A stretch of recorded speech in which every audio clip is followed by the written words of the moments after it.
皆さんこんにちは。坪田ラボご機嫌 TV にようこそ。心から歓迎します。今日はですね、大学っていうと真面目そうに感じるかもしれないけど、結構面白いことが起きているので、大学の歴史と新しい価値、大学って何のためにあるの、というところをイノベーションという切り口から話をしたいと思います。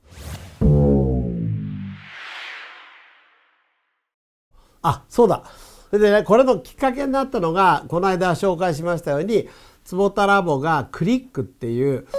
慶応病院の正面のビルの9階に移ったんですね。で、これエレベーターから降りたところなんですが、新宿の、ビルがわーっと見えて、今度僕のオフィスからは逆に信濃町とか、こっちの六本木とかね、赤坂の方のビル街が見えるってすごいいいとこなんです。慶応病院寄ったらクリックはね仕事がないとなかなか入れないかもしれないけど、でもエレベーターだけ開けるとこの今ここで見えてる写真は見えます。だから11階がねレストランなんで、11階まで行く人多いと思うけど、9階ちょっと押してみて、でちょっと開いたらこう見れば、ここがクリックなんだっていうのは慶応病院の中にありますので分かると思います。じゃあこれなぜ作ったのかと。でちょっと大学の歴史をちょっと紐解いてみたいと思うんですが、もともとこういう学問アカデミアっていうのはギリシャ時代からありまして、アリストテレスとかソクラテスとか有名ですよね。でもああいう方たちはですね、教会とかやっぱり、政府とすごく近くて、だからソクラテスなんか自殺させられちゃうわけじゃないですか。それっていうのはだから独立してないから自由にいろんなことができない。そこで12世紀にですね、同時発生的にヨーロッパでボローニャ大学とかブルゴーニュ大学とか、ブルゴーニュじゃない、オックスフォード大学とかパリ大学とか、そういうとこができたんですね。それはですから教会とも離れるし、その権力とも離れて、一つの、勉強する独立した組織として、でこれはですね、最初は教育大学だった。教育をするのが仕事だった。だから宗教とか医学とか哲学とかを教えるんですよ。それがずっと続いたのね。ところが1860年にドイツのフンボルト大学が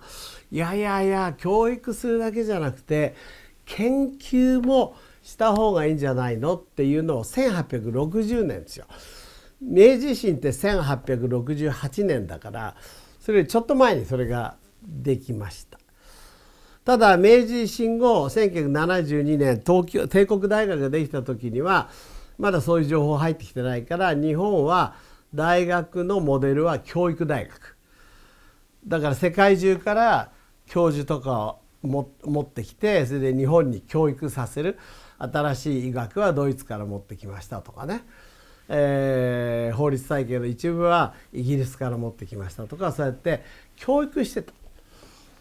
それで戦争に負けて、昭和22年に新しい学校教育法を作ったんですが、この時はさすがにフンボルトからもう100年近く経ってるから、大学の定義は研究と教育両方やるっていうことになってまして、いわゆる研究大学というのが大学の理想とされました。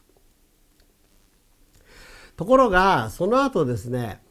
1980年ぐらいにアメリカが非常に経済的にも文化的にも苦しんだ時代がありましたね。ベトナム戦争の後で、日本の方が車産業とかどんどん伸びちゃって、アメリカはもう貿易収支も赤字だし産業もできないし、もうアメリカっていう国はどうなんだろうって今から考えると考えられないけどね。アメリカガーファで一人勝ちだけど、そうじゃなかったんですよ。でその時にナショナルサイエンスファウンデーション NSA っていうところを中心にですね、いやこれからはそのアカデミアサイエンスがその産業の中心になるべきだっていうふうに考えて、そして大学もただお勉強して、それで、研究する、言ってみれば昔は権力から離れることが大学だったんだけど、いや離れっぱなしじゃダメよと、もうちょっと帰ってきて社会を良くしてよっていう流れができて、これがイノベーション大学なんですよ。だから大学の定義がその世界を変える、社会を変えるところに価値があるということになってきました。これの機種が MIT とスタンフォードですよね。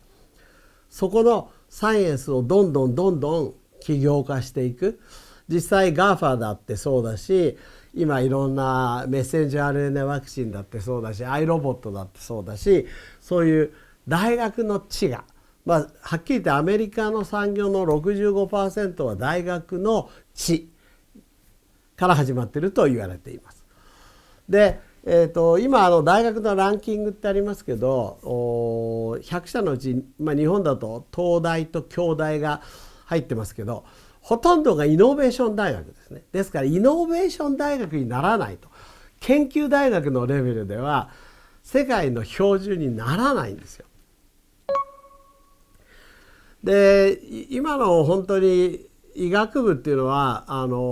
いい悪い別にして、やっぱり医者を育てるのが大切だから、国家試験、医師国家試験にちゃんと受かるような医師を作るっていう教育大学なんですよね。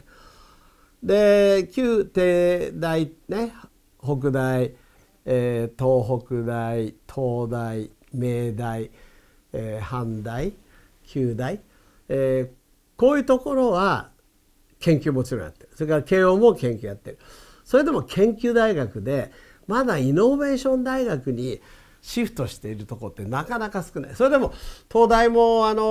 イノベーション、いわゆる例えば企業、スタートアップがどのぐらいできたのかって見てみると、ダントツトップで450社ぐらい、慶応と京大が300ぐらいで後を追ってますけど、まだまだ全然足りないんですね。ですから平成19年に政府もいや大学の定義変えなきゃまずいってことで、今度教育研究大学からいやイノベーション大学に大学をシフトさせようということで学校基本法を変えています。でさて元に戻るけど、じゃあ慶応のこのクリック、信濃町にある、この向かったビルの9階、ここはまさにイノベーションを起こすための、拠点なわけですよね。で医学部からこういう拠点を作るってなかなかなくて、今東大でも京大でも東北大でも理工学部が中心になってますから、そういう面では医学部から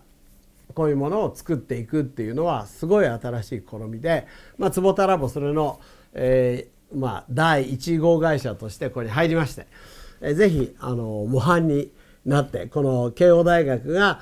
イノベーション大学になるのにね、お役に立てたらいいなと。ちょっと今日ね、今僕大学の人みたいに話したけど、僕はもう大学、リタイアしてるんで、これ想像ですね。うちの伊藤康平塾長とか、みんながどうやって慶応を良くしていこうかってきっと考えてるんだ。それも自分で感じ取って、それにお役に立ちたいなと。でそれを通して、坪田ラボも成長し、そして日本、そして世界を良くしていきたいな。坪田ラボのテーマはビジュアルイノベーションで、そして、未来をご機嫌にするですから、ぜひ、この方向で進んでいきたいと思っています。ご清聴大変ありがとうございました。